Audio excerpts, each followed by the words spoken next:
এটা আমারে বুঝাও। একটা বকা দিয়া বাবা এমন জোরে একটা থাপ্পড় মাইরে দিছে, চাট চাট করে দুই গালে দুটা থাপ্পড় মাইরে দিছে।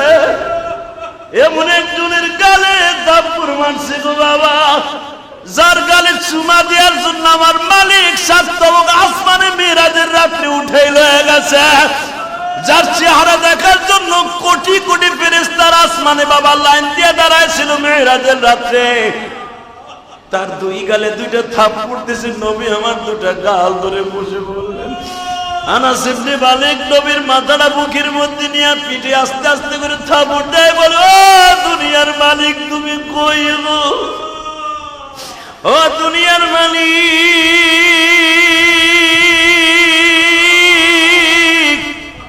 আর রহমান আল্লামাল কুরআন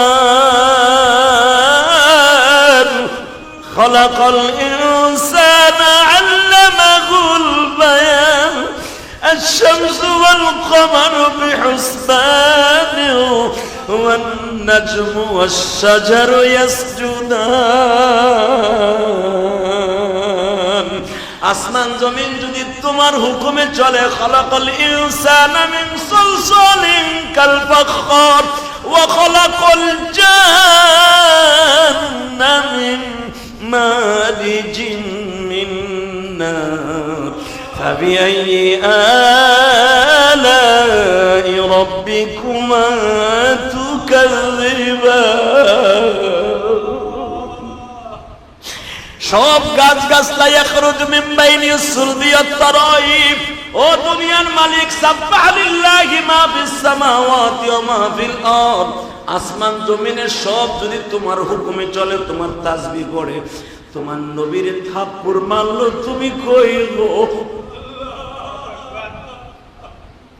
বাজারে 1 মিনিট সময় লাগে নাই, নবী আমার বিদুনি চেহারার দিকে তাকায় বলে, আমার ভুল হয়ে গেছে, আমি আপনার পারমিশন না নিয়া আবেগে ফ্যামিলির টানে ফ্যামিলির কষ্টে আমি আপনার পানিগুলা তুলতে যে বালতিটা ছিঁড়ে পড়ে গেছে। আপনি আমারে গালি দিয়েছেন, থাপ্পড় দিয়েছেন, দুঃখ নাই, আমি আপনার বালতি আবার রিটার্ন দিয়ে দিব। কিন্তু যদি পারেন, আমি যেই কয় বালতি উঠাইছি 27 থেকে 28টা বালতি, যদি পারেন আমার মজুরিটা দেন, মজুরিটা দেন, আমি একটু বাসার থেকে ঘুরে আই। বেদিন আর একটা থাপ্পড় মারবে গো। আর আসলে মালিক বর্ণনা করবে, আমি একটা দৌড় দিয়া পা ধরে ধরে ধরলাম,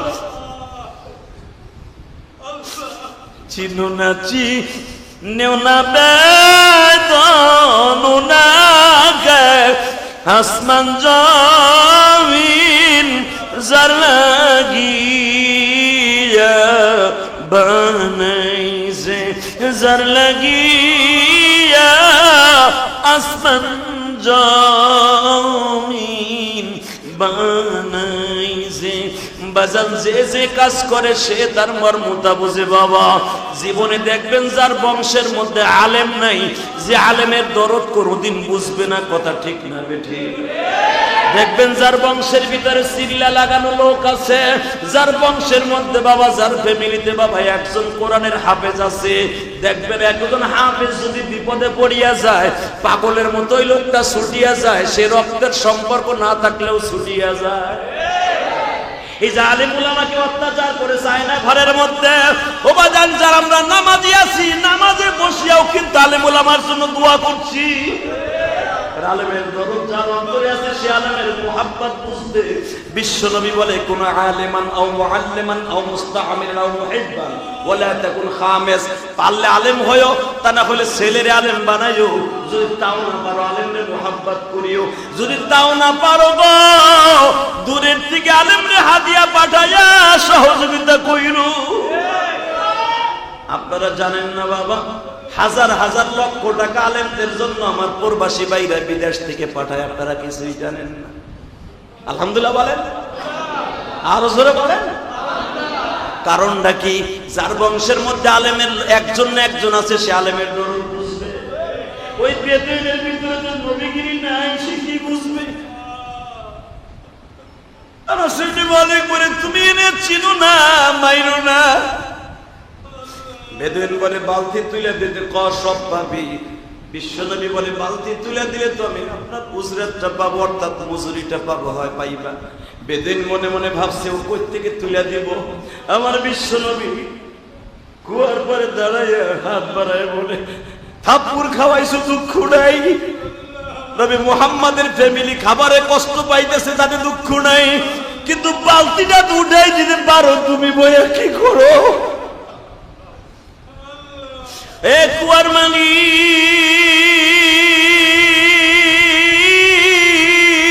কুয়ার মধ্যে জোয়ার ভাটা আরম্ভ করে দাও।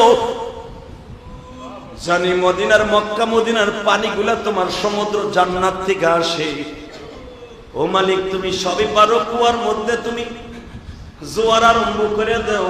বাজান খালে বিলে যেমনি জোয়ারের পানিতে ভরিয়ে যায়, মাত্র 30 থেকে 40 সেকেন্ডের মধ্যে এই যে আপনি দেখছেন নোয়াখালীতে বাবা, মানুষগুলো দৌড়ে কুলে রাস্তায় ওঠার আগেই জমিনটা তলায় গেছে জোয়ারের পানিতে।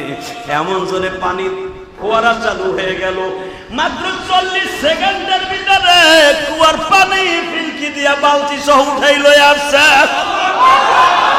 বিশ্বনবী বালতিটা তুলিয়া বেদুইনের হাতে দিয়ে বলে বালতি পাইছো? বেদুইন একবার বালতির দিকে তাকায় আর একবার নবীর চেহারার দিকে তাকায়, তাকায় বলে সত্যি করে বলেন আপনার নাম কি গো? নাম সব ঠিকানা আপনি পাবেন, আমি যে উজরাতটা কাজ করছি কাজের মজুরিটা দেন। বলে আপনি যা পাবেন 10 গুণ বেশি দিব, আগে কোন আপনি কে? নবী বলে 10 গুণ বেশি দিতে হবে না, আমি যে কাজ করছি দেন।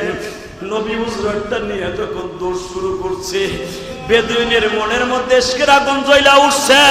বিবির কাছে যাইয়া জিজ্ঞাসা করে দেখবেন অনেক লোক পাপের কাজ করে যায়, অন্যায় করে যায়, রিকশাওয়ালারে মারিয়া যাইয়া, গরিব মানুষের বকা দিয়া বিবির কাছে যাইয়া বলে আজকে একটা অন্যায় করে ফেলছি। কি? দোকানের মধ্যে একটা কাস্টমারের চারাত করে 2টা থাপ্পড় দিছি, আমার দোকানের সামনে দিয়ে একটা ভিক্ষুক আসছিল, থাপ্পড় মাইরা দিছি।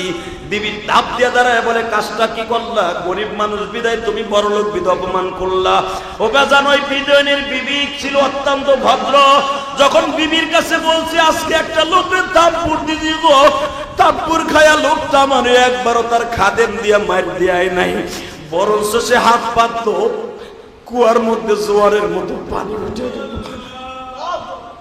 বিবি বলে ওই লোকটার চেহারা কিরম আগে বলো? বলে লোকটার চেহারা পূর্ণিমার চাইতে সুন্দর। সবচাইতে আশ্চর্য ওই লোকটা হাসলে 2 ঠোঁটের মাঝখান দিয়ে মুক্তার জানা ঝরতেছিল। লোকটা যখন কাঁদতেছিল গো, তার চোখের পানির ভিতর দিয়ে মিশক আম্বরের ঘেরান আসতেছিল। ওই লোকটা যখন বারবার আমার দিকে তাকাইতেছিল, চোখের পানির মধ্যে দিয়ে মনে হচ্ছে মুক্তার দানাগুলো ঝরতেছে। বিবি লাফ দিয়ে দাঁড়ায় বলে তুমি কি করলা গো? পৃথিবীতে এই কোয়ালিটির মানুষ একজন আল্লাহ বানাইছে, নাম তার মুহাম্মাদুর রাসূলুল্লাহ সাল্লাল্লাহু আলাইহি ওয়াসাল্লাম। বাজান ওই লোকটা লাফ দিয়ে দাঁড়ায় বলে তুই কেন আগে বললি না? আগে তো আর আমি জানি না তুমি বাগানে ঘটনা ঘটায় ফেলছো। বাজান পাঞ্জাবিটা গায়ে দিয়া তরবারিটা হাতে নিয়ে মসজিদে নববীর দিকে দৌড়ায়। ও হাদিস সাহেব বাজানরা যেখানে এখনো মসজিদে নববীর ভিতরে 13 থেকে 14টা ছাতি ফুটে, এই জায়গায় দাঁড়ায় ছিল আবু আইয়ুব আনসারীর বাগান। বাগানের মধ্যে দাঁড়ায় ডাক দিছে নবী মুহাম্মদ কই গো? নবী আমার পাগলের মতো ছুটে আসলেন তুমি। নবী বারবার বলতেছে উসকুত সুকুতাম মা বিয়াতিমা, তুমি আমার অত্যাচার করছো, মারছো, আমি ব্যথা পাইছি, অন্তত তুমি এই কথাটা মদিনার মসজিদের সামনে কারো কাছে বললো না, আমার মান সম্মান নষ্ট হয়ে যাবে। আমি যে তোমার বাগানের খেজুরের বাগানে পানি তুলছি, কারো কাছে কইও না। মদিনার মুনাফিকেরা বলবে মসজিদে নববীর প্রেসিডেন্ট ইমাম সাহেব যে নিজে খেজুরের বাগানে কাজ করে। কথা কন না কেন? এক বোতল নাম পানি লয়ে গেল, তোমার টানি দিছে বাধ্য। হালাকে সে লক্ষ লক্ষ টাকা জাকাত দেয়, আছে না নাই? আমার নবী বলতেছে আমি যে মদিনার প্রেসিডেন্ট, তুমি কারো কাছে কইও না আমি তোমার বাগানে কাজ করছি। খবর তো আর পড়িয়ে থাকে না বাবা। মাত্র 2 মিনিটের ভিতরে মদিনার মসজিদের চারিদিকে খবর হয়ে গেল। এই বেদুইন আমার নবীর থাপ্পড় মারছে। ওর ঘরের থেকে তরবারি নিয়ে বের হয়ে গেছি। যার জীবনকে সুন্দর করার জন্য আমি আমার কোটি কোটি টাকার ব্যবসা ফেলায় মদিনায় আসলাম। ওমর তার নিজের গায়ের গোশত নিজের চাবাইতেছে আর বলতেছে, ওমর রে তুই কইয়াছিলি খাত্তাবের পোলা, এ খাত্তাবের পোলা তুই কইয়াছিলি, খাত্তাবের পোলা তুই কইয়াছিলি নবী আমার নাতি দুইটার খাবারের জন্য পরের বেদুইনের বাগানে কাজ করে। নির্বিকে তাকিয়ে আছে। বেদিন হাত পাইতা দিয়া বলে, নবী গো দেখেন যেই হাত দিয়ে আপনার থাপ্পড় মারছিলাম ওই হাতটা আপনার সামনে দু টুকরা করে ফেললাম। আমার নবীর 3000 মুজিজার মধ্যে উল্লেখযোগ্য একটা মুজিজা, একটা টোপ দিয়ে তরবারি দিয়ে হাতের বাজুটা কেটে ফেলেছে বিশ্ব নবী হাতটা, আর ওই কাটা হাতটাকে একসাথে চেপে ধরে বলে, মালিক রে তার নিজের ভুল বুঝিয়া তওবা নিজে করেছে, তুমি তারে ক্ষমা করে দিয়া তার হাত দুইটা চিরদিনের জন্য এমন শক্তিশালী করে দাও, তার এই হাতের দ্বারা সারা পৃথিবীর ইসলাম চমকায় দাও। আল্লাহ আছে না নাই? জোরে বলেন আছে না নাই? এ মেরে ভাই ও দোস্ত বুজুর্গ, ভালো করে বুঝবেন, দুনিয়া কিন্তু থাকার জায়গা না। এই খেজুরগুলো যখন ফাতেমার ঘরে গেছে, আমার বাবার থাপ্পড় খাওয়া খেজুর, আলীকে বলতে যে তোমার মতো পুরুষের ঘর করে লাভ কি? যার চেহারার খাতিরে তামাম পৃথিবী বানিয়েছে আমার আল্লাহ, তার চেহারা যদি লাল হয়ে যায় তোমার ছেলেদের জন্য, আমি তোমার ঘর করে লাভ কি? বিশ্ব নবী বলেন, ফাতেমা রে আমি আমার উম্মতকে দেখাই দিয়ে গেলাম দোজাহানের বাদশাহ ঠেকায় পড়িয়া কাজ করতে পারে, আমার উম্মত গুলার আমি দেখাই দিয়ে গেলাম। খাদিজার সাথে কথা চলতেছে, কথোপকথন হচ্ছে ইন দি মিন টাইমে আমার নবী কাঠের সিঁড়ি বেবে আমার নবী নিচে আসতেছে। চাচা আবু তালেব রে দেখাই বলে, আসসালামু আলাইকি ইয়া উম্মি। আমার চাচার নিচে আমার বিবির সাথে কথা বলবে, বাতিজারে দেখতে আসবে, বাতিজার সাথে পরামর্শ করতে আসবে, বাতিজা ঘুমাবে। এত বড় শক্তি বেয়াদবি বাতিজার কোনোদিন হতে পারে না। আমার যেই চাচা জীবনে কোনোদিন আমারে ঘুম না পড়াইয়া জীবনে বিছানায় বালিশ দিয়া ঘুমায় নাই গো। 8 বছর বয়স থেকে চাচার বাড়ি গেছি, 25 বছর বয়স পর্যন্ত আমার চাচা নিজে কোনোদিন আমারে না খাওয়াইয়া খায় নাই। আমার চাচা আমারে গোসল না করাইয়া কোনোদিন নিজে গোসল করে নাই। আমার চাচা আমারে একা মক্কায় রেখে যাওয়া লাগবে বিদায় কোন ব্যবসায় আমারে ছাড়া আমার চাচা যায় নাই। সিরিয়ায় গেল আমার সাথে নিয়ে যাইতো, আমারে কোলের মধ্যে বসাইয়া বাতিজারে গোসল করাইতো, বাতিজার মাথায় তৈল দিয়ে কপালে চুম্বন করে বলতো, বাবা তুমি ঘুমাও, আমি তোমার জন্য খাবার পাকাইয়া নিয়ে আসতাছি গো। বাতিজারে দেখতে পারবে না, এই জন্য কোন সফরেও যায় নাই বাতিজারে ছাড়া। আজকে আমার চাচা আমার বাড়িতে আসবে আর আমি ঘুমায় থাকবো, হতে পারে না। চাচা আপনি যা বলতে আসছেন আমি একটু বলে দেখি আপনার সাথে মেলে কিনা। কি বলবা বাতিজা? আমার সাথে আগামীকালকে রোকানার সাথে যুদ্ধ হবে। তুমি জানলা কেমনে বাবা?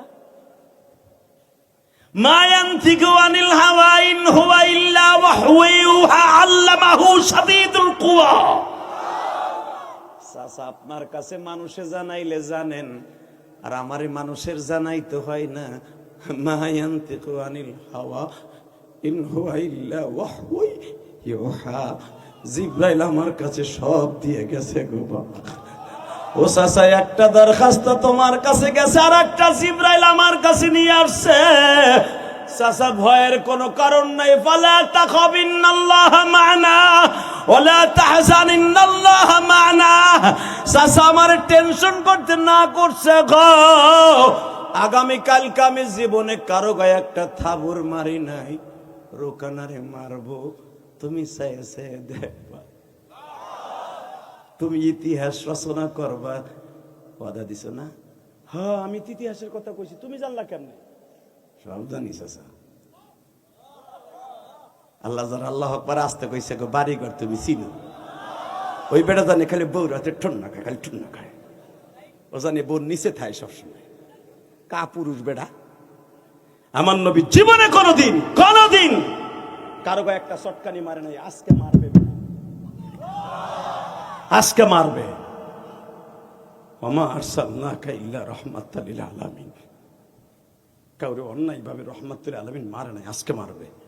জানে যে আমাদের এই দেশে একটা ঘর আছে, এই শহরটার নাম বাক্কা। কি নাম? এই মক্কার নাম কিন্তু শুক্রে 8 দিন ধরে হয়েছে নবী জন্মের পরে। আর আদম নবীর জন্মের আগের থেকে এই শহরটার নাম বাক্কা। কি নাম? ইন্না আউওয়ালা বাইতি উযিয়া লিন-নাস লাল্লাযী বিবাক্কাতা মুবারাক। এখানে কোরআনে আল্লাহ বাক্কা বলেছে। এই বাক্কা শহর আমার নবী নবুয়াতির আগ পর্যন্ত এই শহরটার নাম ছিল বাক্কা। কি নাম? আরে বাক্কা বললে দিলের ময়লা পরিষ্কার হয়ে যাবে চাচা। বাক্কা জোরে বলবেন, একবার না একবার বাক্কায় যেতে পারবেন। বাক্কা এমন একটা প্রিয় জায়গা, এখনো পর্যন্ত এই আয়াতটা কাবার গিলাফের উপরে স্বর্ণের সুতা দিয়ে লেখা রয়েছে, ইন্না আউওয়ালা বাইতি উযিয়া লিন-নাস। মানুষের হেদায়েতের জন্য একটা মাত্র ঘর বানাইছি, ইন্না আউওয়ালা বাইত, প্রথম ঘর কাবা ঘর। এর আগে দুনিয়ার কোনো ঘর ছিল না। আল্লাহু আকবার জোরে বলেন তো। আল্লাহ কোরআনে বলে ইন্না আউওয়ালা, ইন্না হরফে তাকিদ, অবশ্যই অবশ্যই পৃথিবীর সর্বপ্রথম আমি ঘর বানাইতে বলছি, সেটা বাক্কা শহরে অবস্থিত মানুষের হেদায়েতের জন্য। সেটার নাম হলো কাবা ঘর। মারহাবা বললেন না? আবু জেহেল জানে আমার এই দেশে আসতে হবে, ওর জানা আছে।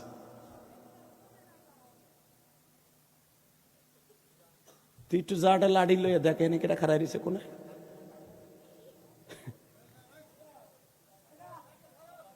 কমিটির লোক নাই? রাস্তায় কোনায় খাড়া খাড়া কে কথা বলে দেখো তো। একটা চ্যাংড়া আর একটা বড় খাসি, রাম খাসি। আল্লাহ হেফাজত করে, আমিন। আল্লাহ এই মাহফিলকে কবুল করেন। দাদা ভাই আমার দিকে তাকাবেন। ইলিয়াসুর রহমান জিহাদি কোরআনের কথা হাদিসের কথা ছাড়া বাহিরে কথা বলবে না, ইনশাল্লাহ বলেন। রেডি? রেডি? শহরটার নাম বাক্কা। কি নাম? জোরে কোন। বাক্কায় যাইতে মন চায় বাবা।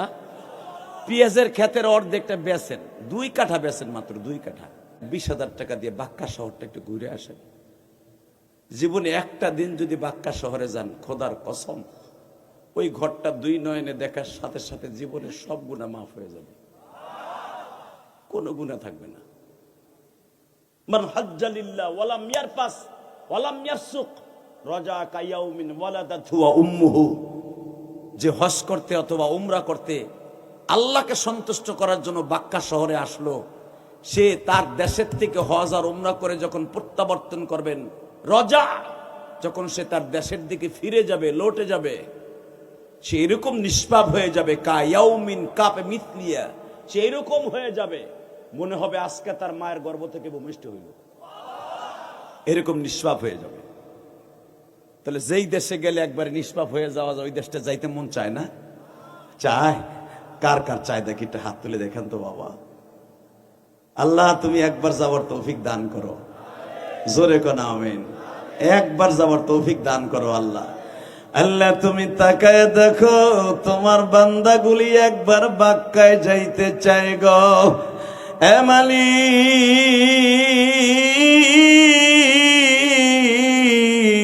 23 মার্চ আজকের রাত্রে সাক্ষী রাইখা গেলাম, মাত্র 2 দিন ধরে বাক্কা শহর থেকে আসলাম, মক্কার থেকে 2 দিন ধরে আসলাম। আজকে 23 মার্চ মালিক, তোমার পাগলগুলি এই গভীর রাত্রে মক্কায় যাইতে চায় গা। জীবনে একটা বার মক্কা না দেখায়া কবরে ডাক দিও না আল্লাহ। কেমনে বলবো ওই বাক্কার, কেমনে ভুলবো ওই মক্কাকে, ভোলার মতো নয়।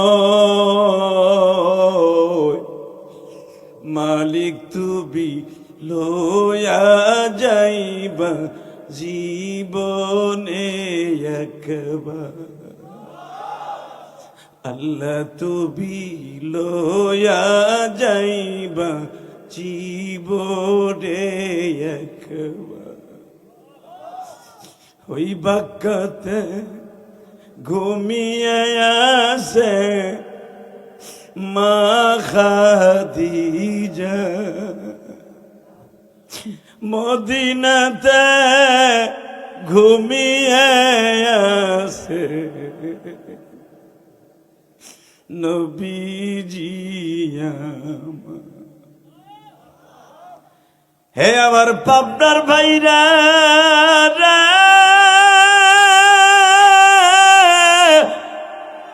চাঁদনগরের বাইরা চোখের পানি দিয়া যদি আমার মাওলারে বুঝায়া কও মালিক আমি জীবনে একবার আল্লাহ মদিনা যাব, বলেন না আমি জীবনে একবার আল্লাহ মদিনা যাব, মদিনা যাব, মদিনা যাব, আমি জীবনে একবার মৌলা মদিনা যাব। রাতের অন্ধকারে যদি এই রাত 12টার সময় একবার আল্লাহরে বুঝায়া বলতে পারো মালিক দুনিয়ার কত জায়গায় নিলা মদিনায় কি একবার নিবা না? যদি কেঁদে কেঁদে বলতে পারেন খোদার কসম কোন সময় যে কবুল হয়ে যাবে আপনি নিজেও জানেন না।